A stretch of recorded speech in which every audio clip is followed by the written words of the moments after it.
Welcome here for my July plan with me. I wanted to show you the supplies that I'll be using in this video before I jump in. So here are all the different markers I'm using. Feel free to back up a little bit and screenshot or take a picture or whatever if you want to know the different numbers. Those are all Tombow dual tip brush pens. Then I've got my Tombow Futonosuke and a size 01 fine liner.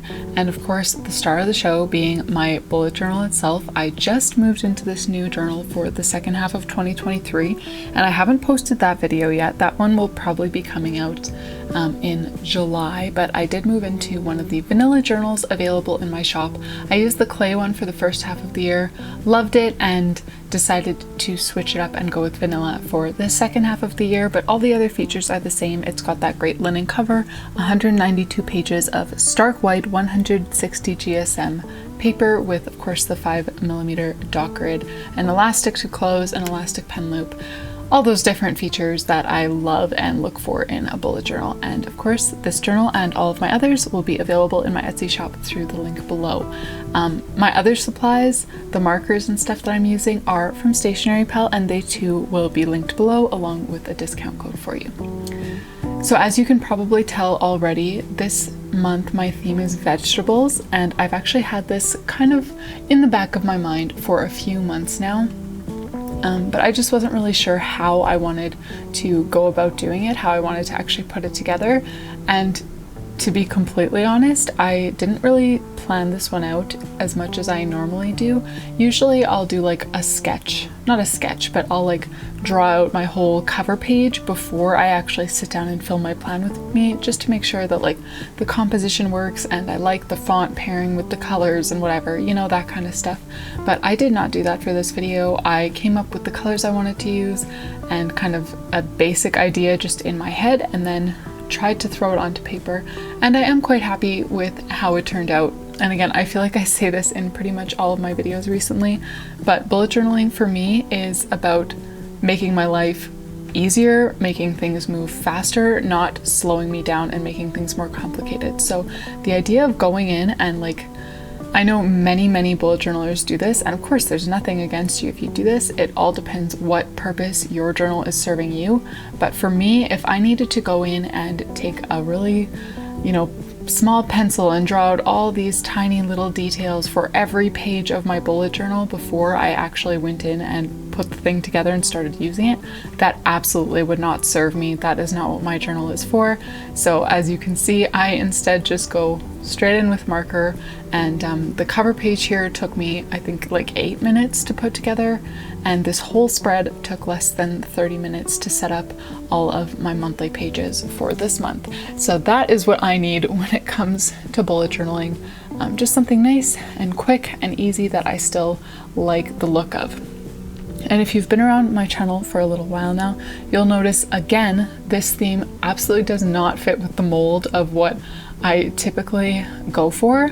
I typically lean towards these really like earthy kind of muted colors.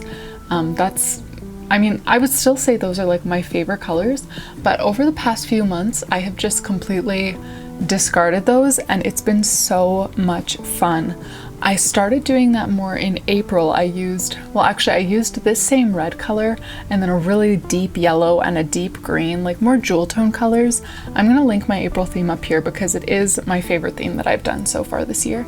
And I loved it. It just was so fun playing around with these bold colors that I don't normally use. And then again in May, I used more like bright, vibrant, almost neon, but not quite colors. And then now in June, our current month, I went with blue, which I almost never have blue on my color palette.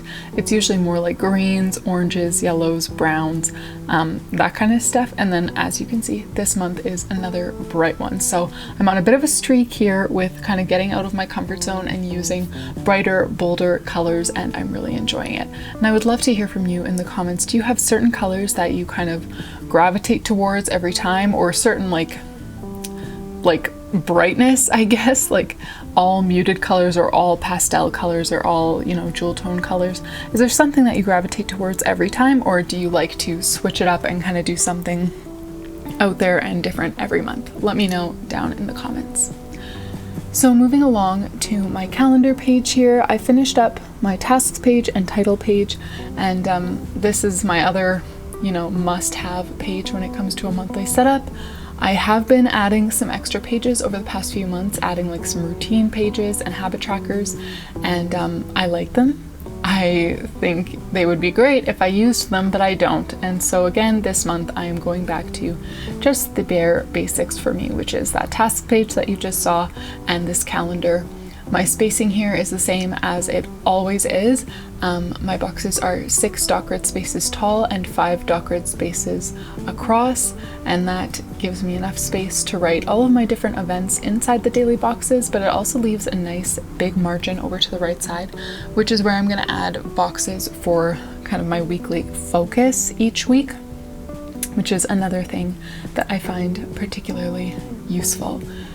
Now I am using my 4 key colors to just draw these kind of oblong, like kind of ovally rectangles, which is where I'm going to write in the dates. And I suppose this video would be as good a time as any to let you know that I'm planning to slow down a bit in the summer. I have still been trying to do 2 videos a week. Some weeks I've been doing just 1, and I've been very forgiving of myself when that does happen. But in the summer, I am planning to really just take a break. I'm not entirely sure what that's going to look like. As of right now, I do have some content filmed ahead of time, which I could either, post 2 videos a week for the next like 3 weeks, or I could post 1 video a week for the next 6 weeks. So I'm kind of deciding what to do with that content. But I don't plan on filming any more content than the stuff that I already have.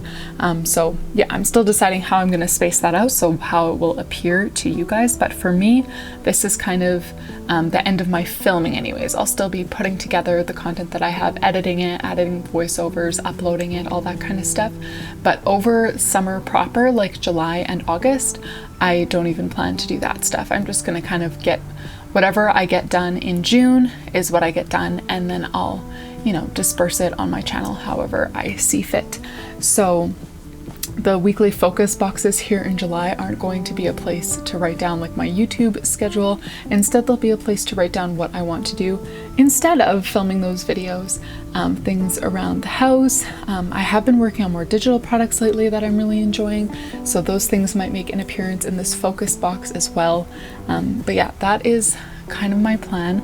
It's a pretty vague plan. I'm not really sure if I'll stay active on Instagram or TikTok or anything, or if I'll actually delete those apps altogether and just take a total like social media break over July and August. I am really, really unsure of all of the specifics, but what I do know is that it's time to kind of change pace a little bit for the summer. So as you can see, I decided to make big vegetable doodles on this page just to do something a little bit different. So I've got a couple pieces of broccoli, carrots, radishes. These are really, really simple doodles, if you can't already tell. What I often try to do in my spreads is just eliminate detail. Like I just draw these big blob-like shapes that kind of resemble a certain, vegetable or animal or whatever it is that I'm drawing. And that's kind of, I don't know, I don't consider myself like much of an artist. I'm more of a doodler, and to me that's really just simplifying other things that you could draw, So let's do a very, very quick flip through here. We've got the title page and tasks page and a calendar for July in my brand new journal for the second half of 2023.